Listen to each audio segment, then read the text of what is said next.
요한복음 머릿말. 성경의 첫 책인 창세기에서 하나님은 말씀으로 창조 세계를 존재하게 하시는 분으로 소개된다. 하나님께서 말씀하시면 그 말씀대로 하늘과 땅, 바다와 강, 나무와 풀, 새와 물고기, 동물과 사람이 생겨난다. 보이는 모든 것과 보이지 않는 모든 것이 하나님께서 하신 말씀으로 존재하게 된다. 요한은 창세기의 여는 말과 유사하게 하려는 의도에서 말씀으로 구원을 이루시는 분으로 하나님을 소개한다. 처음에 그 말씀이 있었다. 그 말씀은 하나님과 함께 있었고 하나님도 그 말씀과 함께 있었다. 그 말씀이 곧 하나님이셨다. 그 말씀은 첫날부터 하나님을 위해 준비된 말씀이었다.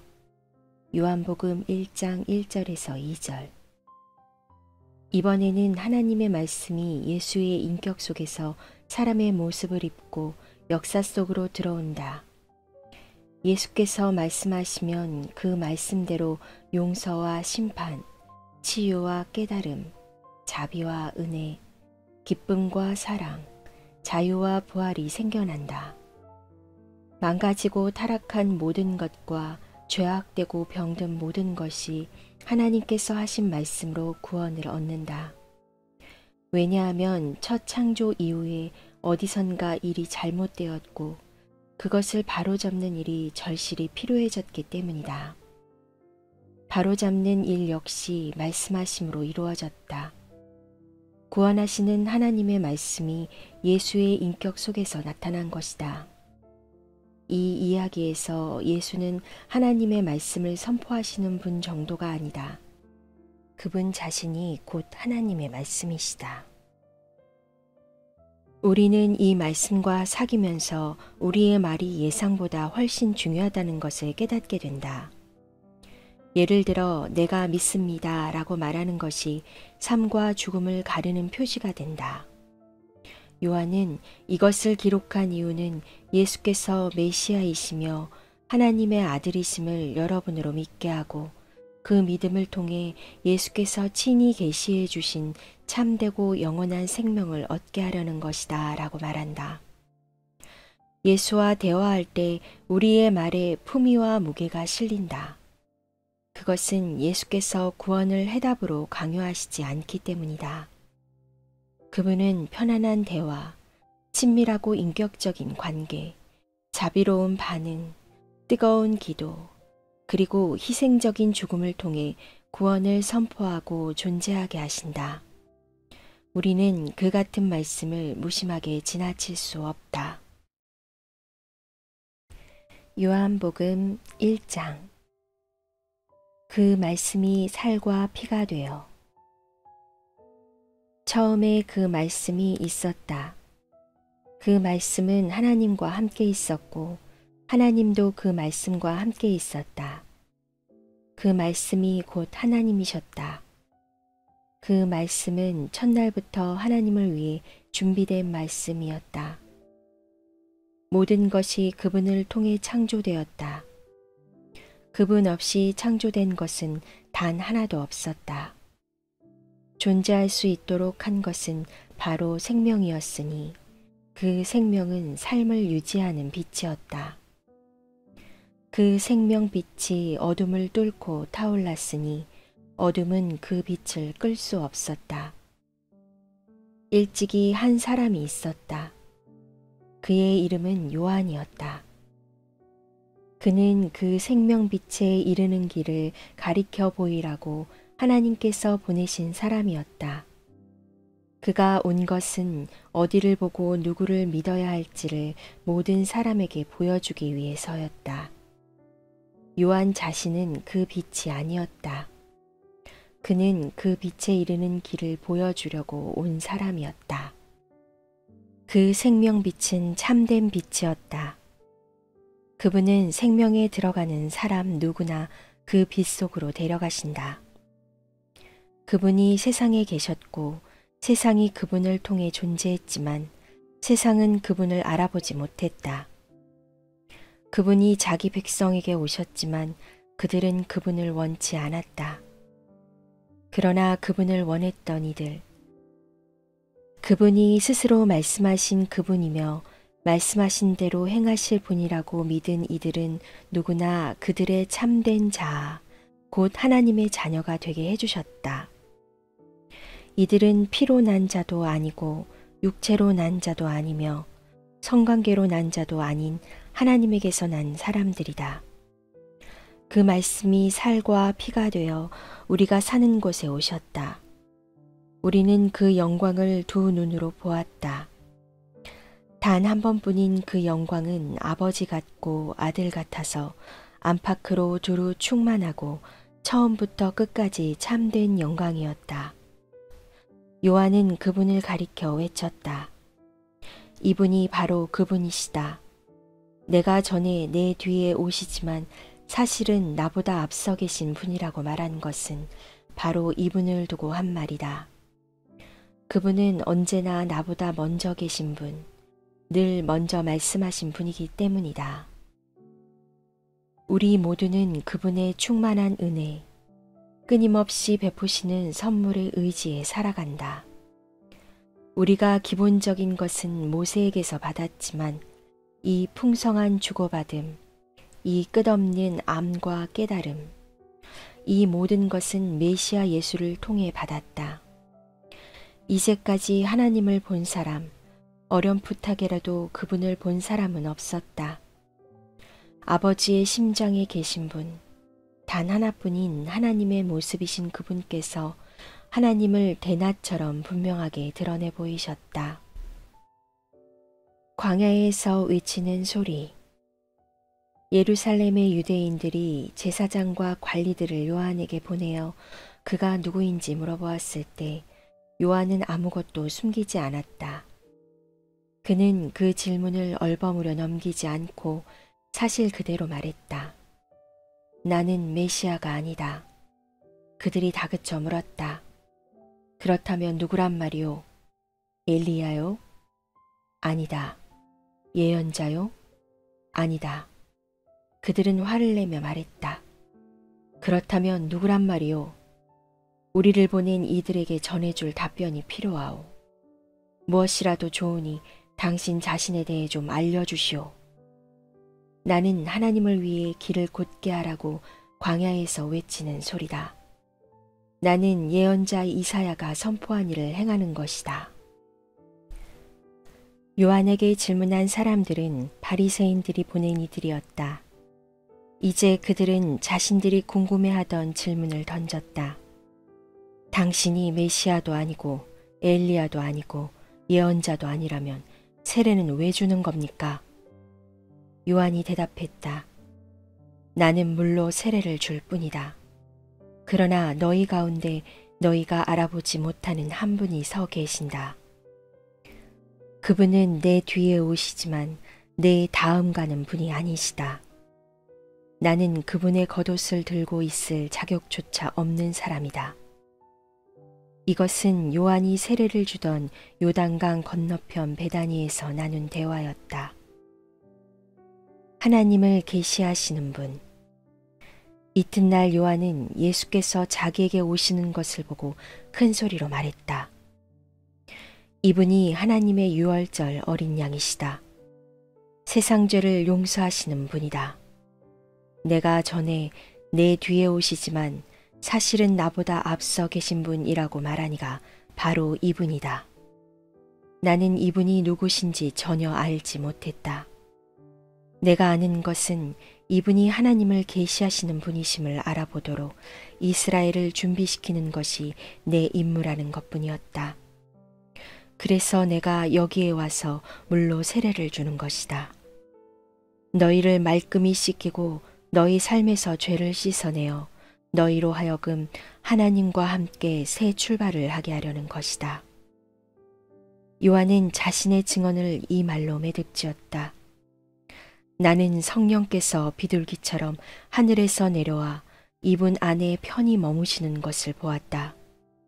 다시 말하지만 내가 이분에 대해 아는 것은 물로 세례를 주라고 내게 권한을 주신 분께서 너는 성령이 내려와 한 분 위에 머무는 것을 보게 될 텐데 바로 그가 성령으로 세례를 줄 것이다 라고 말씀하신 것뿐이었다.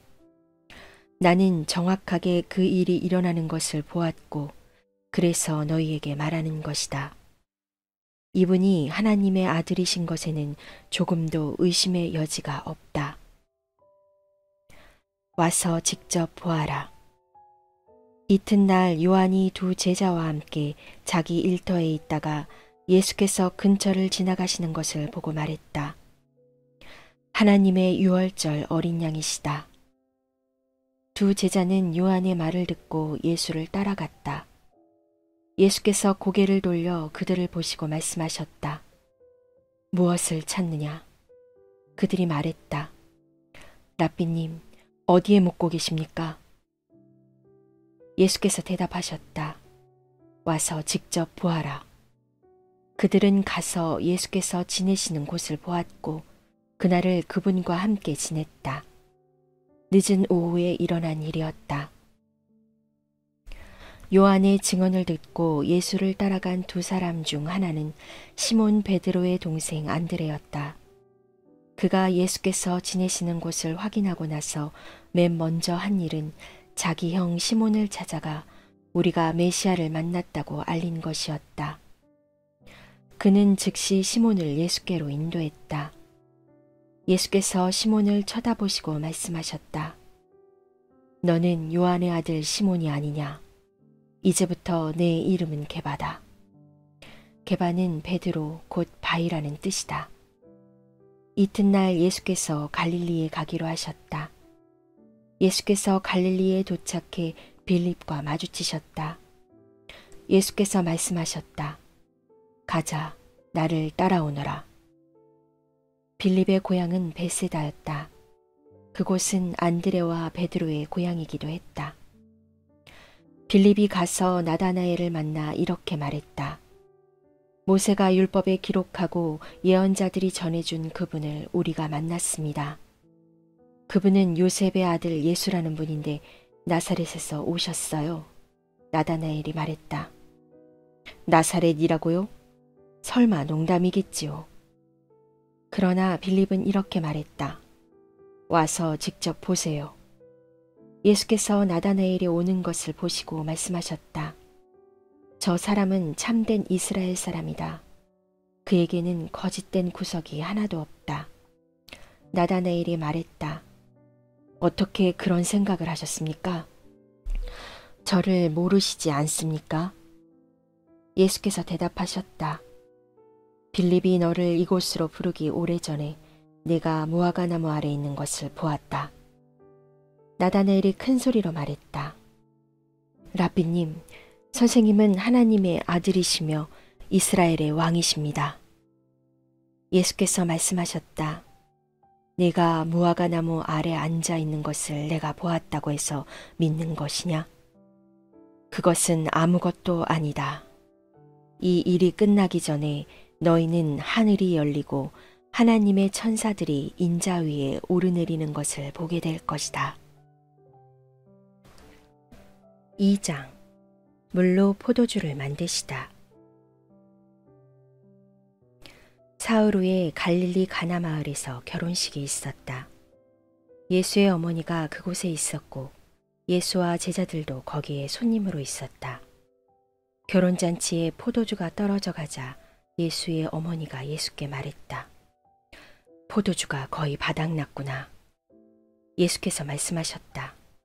어머니, 그것이 어머니와 내가 관여할 일입니까? 지금은 나의 때가 아닙니다. 재촉하지 마십시오.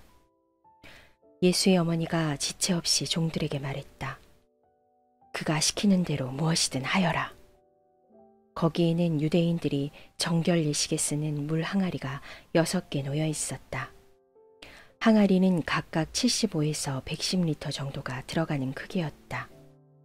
예수께서 종들에게 지시하셨다. 항아리에 물을 가득 채워라. 그러자 그들은 항아리가 넘치도록 물을 가득 채웠다. 예수께서 이제 주전자에 가득 담아 잔치를 맡은 자에게 가져다 주어라 하고 말씀하셨다. 종들은 그대로 했다.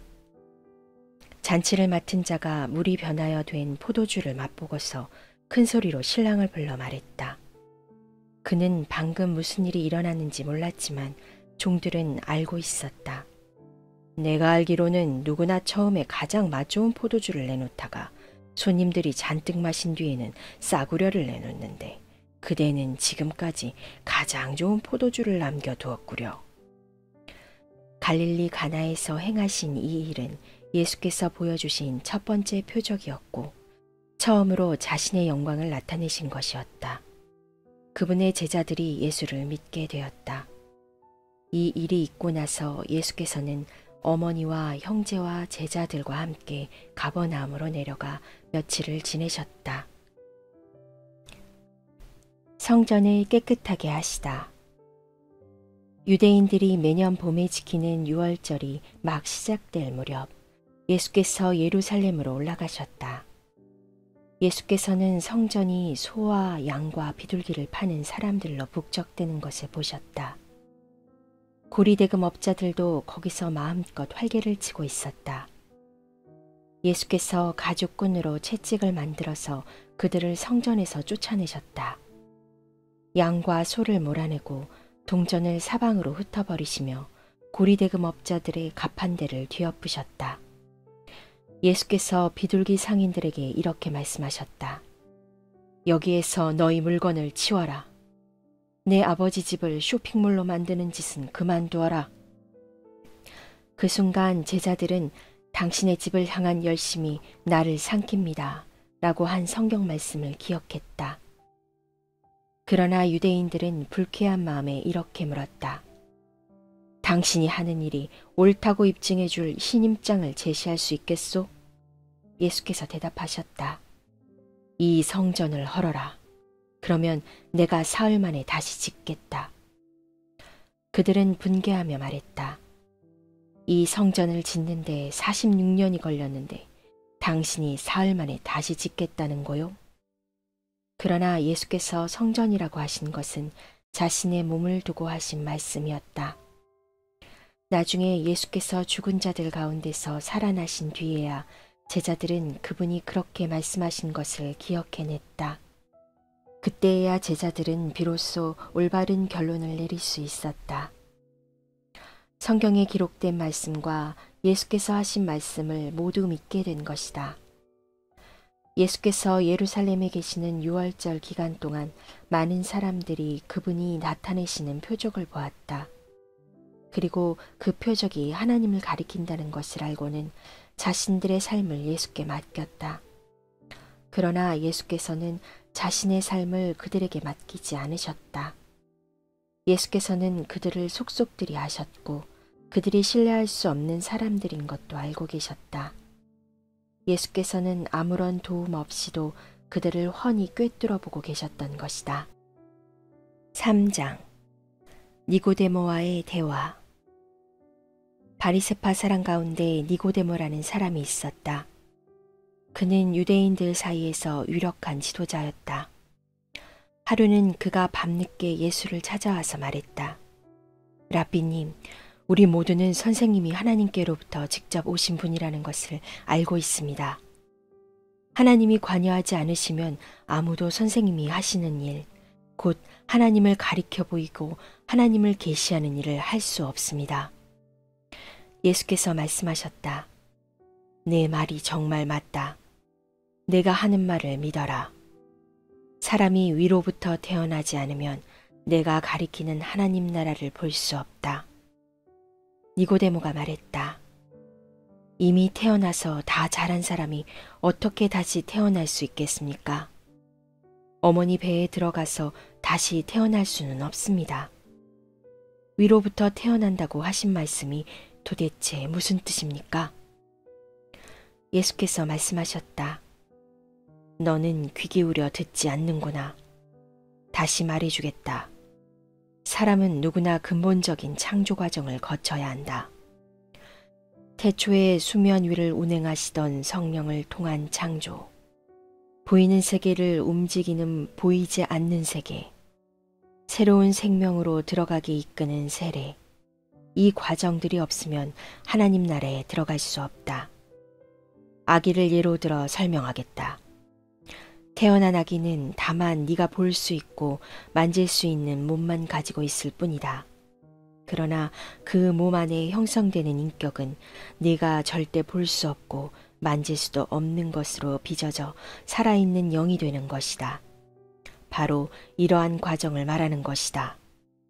그러니 너는 위로부터 태어나야 한다는 말, 곧 이 세상의 가치로부터 떠나야 한다는 내 말에 놀라지 마라.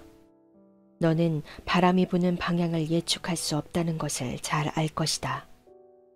너는 나무 사이를 스치는 바람의 소리는 듣지만 그 바람이 어디서 와서 어디로 가는지는 모른다. 하나님의 바람, 곧 하나님의 영을 힘입어 위로부터 태어난 사람도 다 그와 같다. 니고데모가 물었다. 그 말이 무슨 뜻입니까? 어떻게 그런 일이 일어날 수 있습니까? 예수께서 대답하셨다. 너는 이스라엘의 존경받는 선생이면서 이런 기본적인 것도 모르느냐? 잘 들어라. 진리를 있는 그대로 일러주겠다. 나는 경험으로 아는 것만 말한다. 나는 내 두 눈으로 본 것만 증언한다. 얻어들은 말이나 전해 들은 말은 하나도 없다. 그러나 너는 증거를 직면해서 받아들이기는커녕 이런저런 질문으로 꾸물거리고 있구나. 손바닥 보듯 뻔한 이 사실을 말해도 내가 믿지 않는데 네가 보지 못하는 하나님의 일을 내가 말해봐야 무슨 소용이 있겠느냐. 하나님 앞에서 내려오니 곧 인자 밖에는 아무도 하나님 앞으로 올라가니가 없다. 모세가 광야에서 뱀을 들어 백성에게 보고 믿게 한 것과 마찬가지로 인자도 들려야 한다. 그러면 그를 바라보는 사람, 그를 믿고 기다리는 사람마다 참된 생명, 영원한 생명을 얻게 될 것이다. 하나님께서 이 세상을 얼마나 사랑하셨는지 그분은 하나뿐인 아들을 우리에게 주셨다. 그것은 아무도 멸망하지 않고 그를 믿는 사람은 누구나 온전하고 영원한 생명을 얻게 하시려는 것이다. 하나님께서 고통을 무릅쓰고 자기 아들을 보내신 것은 세상을 정죄하고 손가락질해서 세상이 얼마나 악한지 일러주시려는 것이 아니다. 아들이 온 것은 세상을 구원하고 다시 바로잡으려는 것이다. 누구든지 아들을 신뢰하는 사람은 죄를 용서받지만 아들을 신뢰하지 않는 사람은 이미 오래전에 사형 선고를 받았으면서도 그것을 모르는 사람이다. 하나뿐인 하나님의 아들을 알고도 그가 믿지 않았기 때문이다. 너희가 처한 위기 상황은 이러하다. 빛이신 하나님께서 세상 안으로 들어오셨지만 사람들은 어둠을 찾아 달아났다. 그들이 어둠을 찾아 달아난 것은 하나님을 기쁘시게 해드리는 일에 관심이 없었기 때문이다. 악행을 일삼고 부정과 망상에 사로잡힌 사람은 누구나 빛이신 하나님을 싫어해서 그 빛에 가까이 가려고 하지 않는다. 자기 행위가 드러날까 괴롭고 두렵기 때문이다. 그러나 진리와 실체 안에서 일하고 살아가는 사람은 빛이신 하나님을 맞아들인다. 그것은 자기 행위가 하나님의 일을 위한 것이었음을 드러내려는 것이다. 그분 앞서 준비하는 사람. 이 대화를 마치고 예수께서 제자들과 함께 유대로 가셔서 그들과 함께 휴식을 취하셨다. 예수께서는 세례도 주셨다. 같은 때에 요한은 살렘 근처에 있는 에논에서 세례를 주고 있었는데 에논은 물이 풍부한 곳이었다. 이때는 아직 요한이 감옥에 갇히기 전이었다. 요한의 제자들이 세례의 본질을 두고 유대 지도자들과 논쟁을 벌였다. 제자들이 요한에게 가서 말했다. 라삐님, 요단강 건너편에서 선생님과 함께 있던 분을 아시지요? 선생님께서 증언하고 인정해 주신 분 말입니다. 그분이 이제는 우리와 경쟁하고 있습니다. 그분도 세례를 주고 있는데 사람들이 우리에게로 오지 않고 다 그분에게로 갑니다. 요한이 대답했다. 사람이 하늘의 도움 없이는 성공할 수 없다. 나는 메시아가 아니다.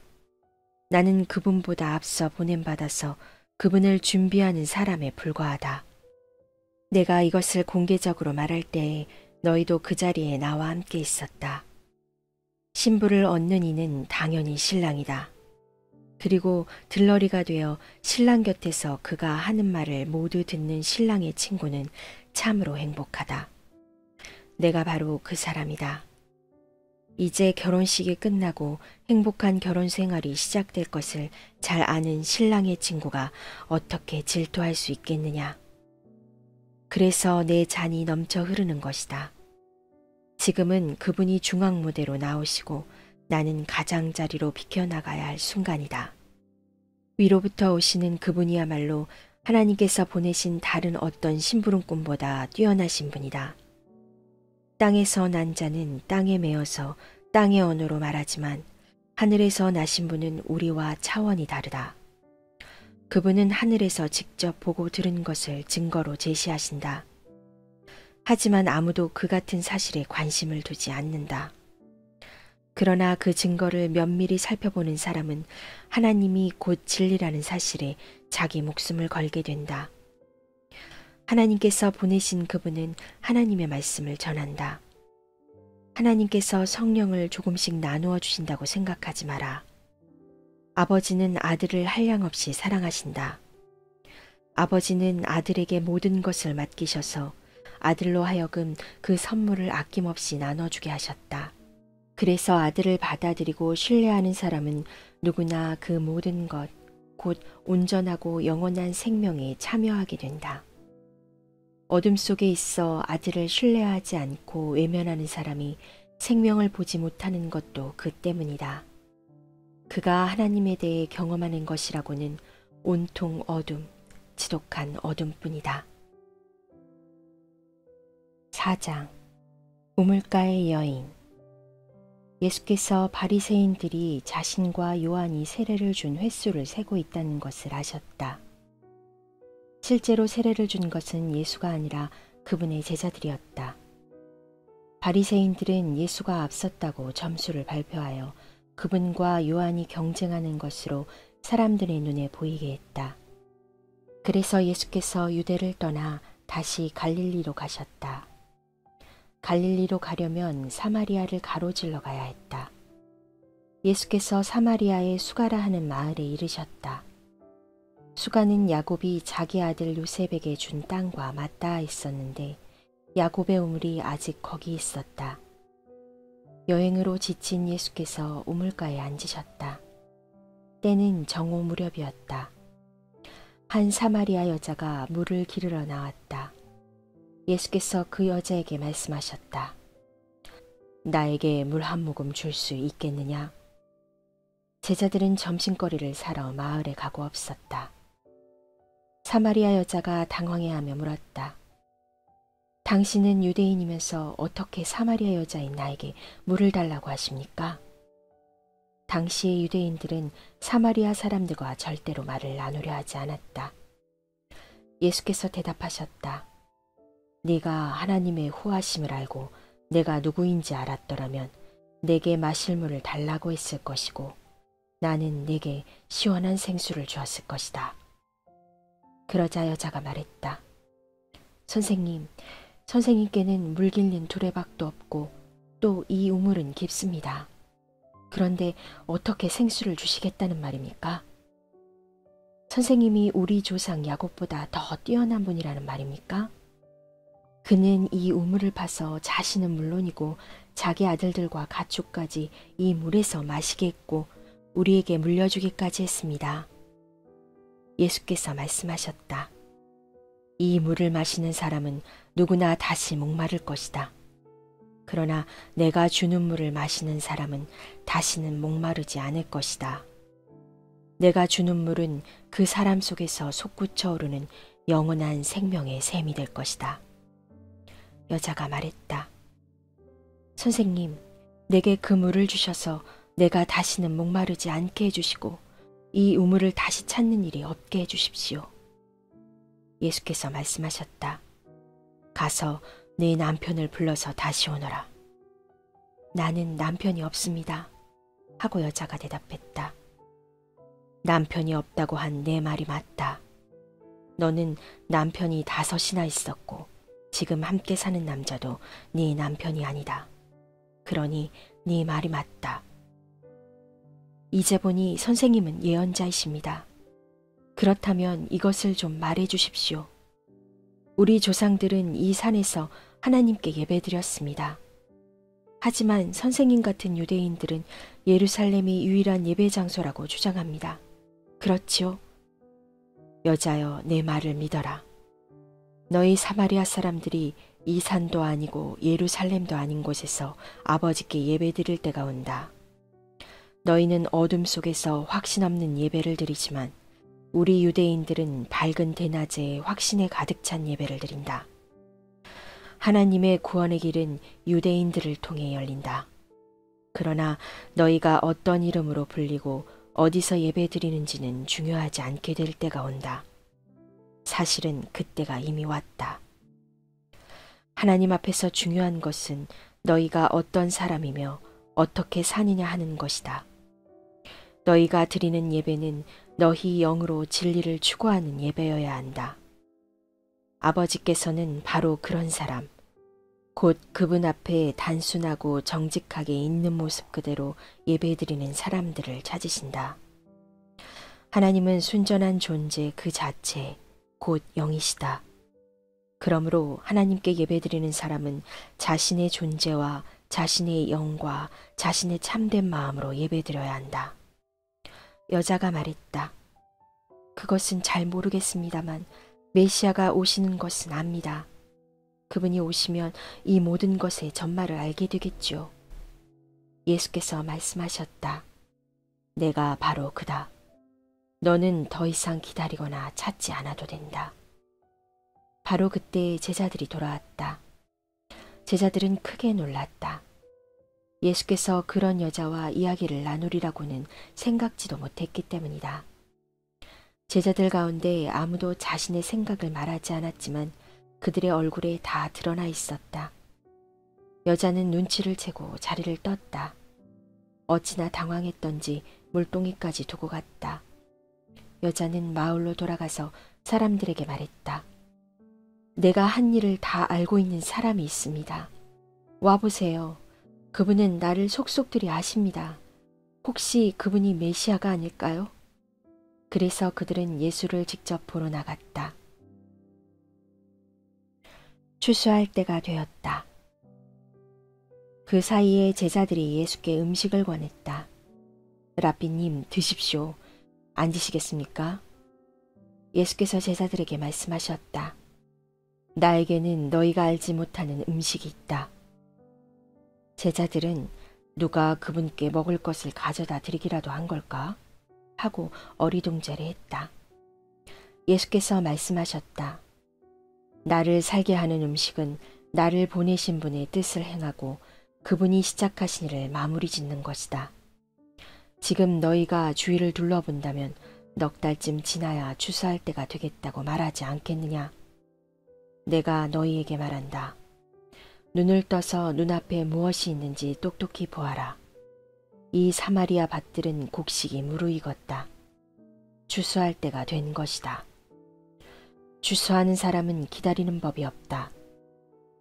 그는 자기 삭슬 받고 영원한 생명을 위해 무르익은 곡식을 거두어 드린다. 이제 씨 뿌리는 사람과 추수하는 사람이 서로 어깨동무를 하고 기뻐하게 되었구나. 한 사람은 씨를 뿌리고 다른 사람은 거두어 드린다는 말이 과연 맞는 말이다. 나는 너희가 일구지 않은 밭으로 너희를 보내 추수하게 했다. 너희는 손가락 하나 보탠 것 없이 다른 사람들이 오랫동안 힘써 일궈놓은 밭에 걸어 들어간 것이다. 마을에서 온 많은 사마리아 사람들이 예수께 자신의 삶을 맡겼다. 그분은 내가 한 일을 다 아십니다. 나를 속속들이 아십니다. 라고 말한 여자의 증언 때문이었다. 그들은 예수께 좀 더 머물러 주기를 청했고 예수께서는 이틀을 더 머무셨다. 더 많은 사람들이 예수의 말씀을 듣고 자신의 삶을 그분께 의탁했다. 사람들이 여자에게 말했다. 이제 우리는 당신의 말 때문에 믿는 것이 아니오. 우리가 직접 듣고 확실히 알게 되었소. 그분은 세상의 구주이십니다. 이틀 후에 예수께서 갈릴리로 떠나셨다. 예수께서는 예언자가 자기가 자란 곳에서는 존경받지 못한다는 것을 경험으로 잘 알고 계셨다. 예수께서 갈릴리에 도착하셨을 때 갈릴리 사람들이 그분을 반겼다. 그러나 그것은 그들이 유월절 기간 동안 예수께서 예루살렘에서 행하신 일에 감동을 받았기 때문이지 그분이 누구시며 장차 무슨 일을 하시려는지 정말로 알았기 때문은 아니었다. 예수께서 전에 물로 포도주를 만드셨던 갈릴리 가나로 다시 가셨다. 한편 가버나움에 왕실 관리 한 사람이 있었는데 그의 아들이 병을 앓고 있었다. 그는 예수께서 유대를 떠나 갈릴리로 오셨다는 소식을 듣고서 그분을 찾아가 가버나움으로 내려가서 죽기 직전에 있는 자기 아들을 고쳐달라고 그분께 간절히 청했다. 예수께서 그의 말을 피하시며 이렇게 말씀하셨다. 기적을 보고 압도되지 않으면 너희는 믿으려 하지 않는다. 그러나 그 관리는 물러서지 않았다. 함께 가주십시오. 제 아들의 생사가 달린 일입니다. 예수께서는 그저 집으로 가거라. 네 아들이 살아났다. 고만 대답하셨다. 그 사람은 예수께서 하신 말씀을 그대로 믿고 집으로 향했다. 그가 돌아가고 있는데 종들이 중간에서 그를 붙잡고는 소식을 전했다. 아드님이 살아났습니다. 그 사람이 자기 아들이 언제 낫기 시작했는지를 묻자 종들이 대답했다. 어제 오후 1시쯤에 열이 내렸습니다. 그 아버지는 그때가 바로 예수께서 네 아들이 살아났다고 말씀하신 때라는 것을 알았다. 그 일로 결론이 났다. 그 관리뿐 아니라 온 가족이 다 믿게 된 것이다. 이것은 예수께서 유대를 떠나 갈릴리로 오신 뒤에 보여주신 두 번째 표적이다. 5장 38년 된 병자를 고치시다. 곧이어 또 다른 명절이 다가오자 예수께서 다시 예루살렘으로 가셨다. 예루살렘의 양의 문 근처에 히브리 말로 베데스다라 하는 연못이 있었고 그 연못에 회랑 5채가 딸려 있었다. 그 회랑에는 눈먼 사람, 다리를 저는 사람, 중풍병자같이 몸이 아픈 사람들이 수백 명 있었다. 거기에 38년 동안 앓고 있던 한 남자가 있었다. 예수께서 그가 연못가에 누워있는 것을 보시고 또 그가 그곳에 얼마나 오래 있었는지를 아시고 말씀하셨다. 내가 낫기를 원하느냐? 그 남자가 말했다. 선생님, 물이 움직일 때 저를 연못에 넣어줄 사람이 없습니다. 제가 연못에 닿을 즈음이면 이미 다른 사람이 들어가 있습니다. 예수께서 말씀하셨다. 일어나서 내 자리를 들고 걸어가거라. 그러자 그가 곧바로 나았다. 그는 자기 자리를 들고 걸어갔다. 마침 그날은 안식일이었다. 유대인들이 그 나은 사람을 막아서며 말했다. 오늘은 안식일이오. 자리를 들고 다녀서는 안 돼요. 그것은 규정을 위반하는 일이오. 그러자 그가 그들에게 말했다. 나를 낫게 해준 분이 내게 자리를 들고 걸어가라고 말씀하셨소. 그들이 물었다. 당신에게 자리를 들고 걸어가라고 한 사람이 누구요? 그러나 그 나은 사람은 그분이 누구인지 알지 못했다. 예수께서 어느새 무리 속으로 몸을 숨기셨기 때문이었다. 얼마 후에 예수께서 성전에서 그 사람을 만나자 이렇게 말씀하셨다. 아주 좋아 보이는구나. 너는 건강해졌다. 죄 짓는 삶으로 되돌아가지 마라. 만일 되돌아가면 더 심한 일이 일어날 수 있다. 그 사람이 돌아가서 자기를 낫게 해준 이가 예수라고 유대인들에게 말했다. 그러자 유대인들은 예수께서 안식일에 그 같은 일을 했다는 이유로 그분을 잡으려고 했다. 그러나 예수께서는 스스로를 변호하시며 이렇게 말씀하셨다. 내 아버지께서 안식일에도 쉬지 않고 일하신다. 그러니 나도 일한다. 그 말에 유대인들이 격분했다. 이제 그들은 예수를 공개적으로 공격하는 것에 머물지 않고 그분을 죽이려고 했다. 예수께서 안식일을 어겼을 뿐 아니라 하나님을 자기 아버지라고 부르면서 하나님과 자신을 동등한 자리에 두었기 때문이다. 오직 아버지의 말씀대로. 그래서 예수께서 자신에 대해 길게 설명하셨다. 내가 너희에게 사실 그대로 말하겠다. 아들은 무슨 일이든지 자기 마음대로 하지 않고 아버지에게서 본대로만 한다. 아버지께서 하시는 일을 아들도 한다. 아버지는 아들을 사랑하셔서 자신이 하는 모든 일에 아들도 참여하게 하신다. 그러나 너희가 본 것은 일부에 지나지 않는다. 아버지께서 죽은 사람들을 다시 살리시고 생명을 창조하시는 것처럼 아들도 그 일을 하기 때문이다. 아들은 자기가 택한 사람 누구에게나 생명을 준다. 아들과 아버지는 그 누구도 내쫓지 않는다. 아버지는 심판할 모든 권한을 아들에게 넘겨주셔서 아들도 아버지와 똑같이 영광을 받게 하셨다.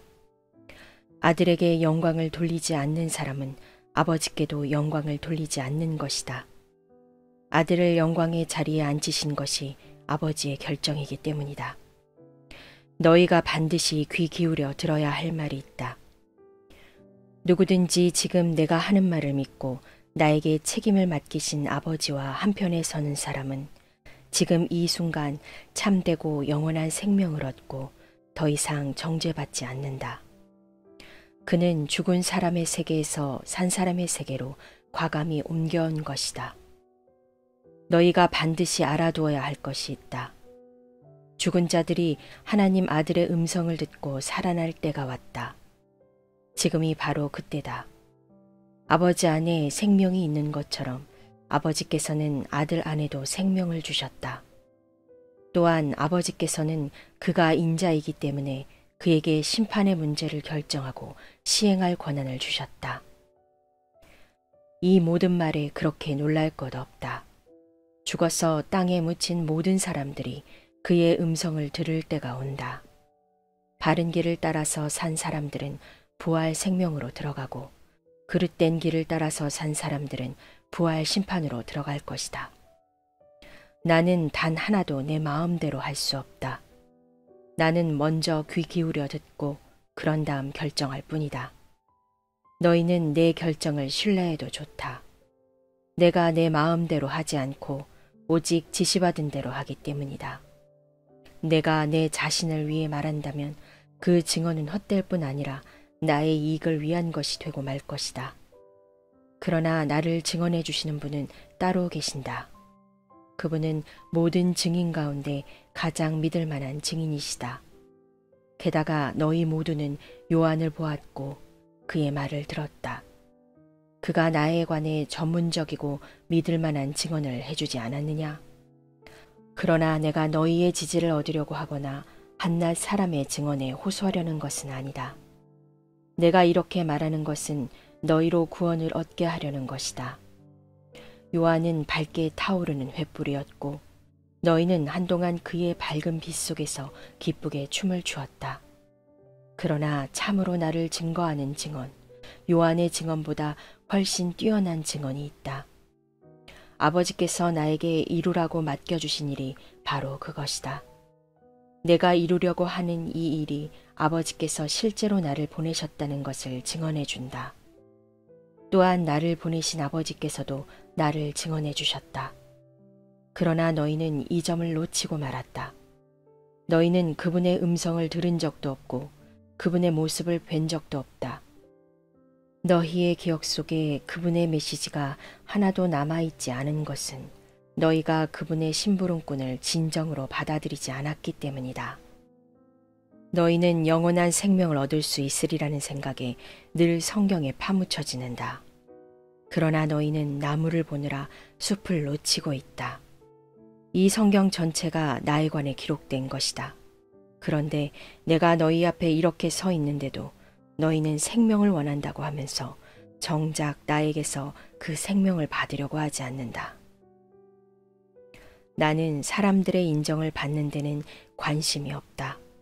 왜 그런지 아느냐? 내가 너희와 너희 무리를 잘 알기 때문이다.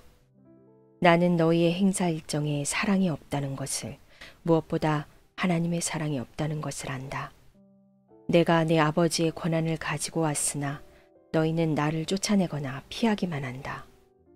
만일 다른 누군가가 의스대며 왔다면 너희는 두 팔 벌려 그를 맞았을 것이다. 너희가 서로 자리다툼을 벌이고 경쟁자들보다 상석에 앉으려 하고 하나님을 무시하는 데 시간을 다 허비하면서 어떻게 하나님과 함께하는 곳에 이르기를 기대하느냐. 그러나 내가 내 아버지 앞에서 너희를 고발할 것이라고는 생각하지 마라. 너희를 고발하리는 너희가 그토록 의지하는 모세다. 너희가 모세의 말을 진실로 믿었더라면 나를 믿었을 것이다. 그가 기록한 것이 나를 두고 한 것이기 때문이다. 너희가 그의 기록도 진정으로 받아들이지 않는데 어떻게 내 말을 진정으로 받아들일 것이라고 기대할 수 있겠느냐.